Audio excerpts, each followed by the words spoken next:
علماء اہل سنت کی بلال مسجد میں اہم اجلاس آج۔ حکومت مہاراشٹر سے جلوس عید میلاد النبی کی جلد اجازت دینے کی مانگ۔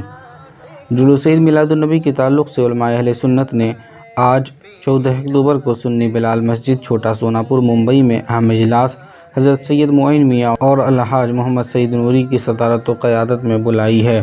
واضح ہے کہ حکومت مہاراشٹر نے ابھی تک جلوس عید میلاد النبی کے تعلق سے اپنا کوئی واضح گائیڈ لائن نہیں اعلان کیا ہے، جس کی وجہ سے علماء اہل سنت میں کافی بے چینی پائی جا رہی ہے۔ خاص کر جلوس عید میلاد النبی نکالنے والی تنظیمیں، کمیٹیاں، ادارے، مساجد و مدارس سخت تشویش میں مبتلا ہیں۔ آج علماء اہل سنت اس اجلاس میں جلوس عید میلاد النبی نکالنے کے تعلق سے اہم فیصلے لینے والے ہیں۔ حکومت مہاراشٹر کی جانب سے چونکہ ابھی تک کوئی اعلان نہیں ہوا ہے، جس کی وجہ سے ممبئی اور مہاراشٹر کے مسلمانوں میں حکومت کے اس رویے سے کافی ناراضگی بھی ہے۔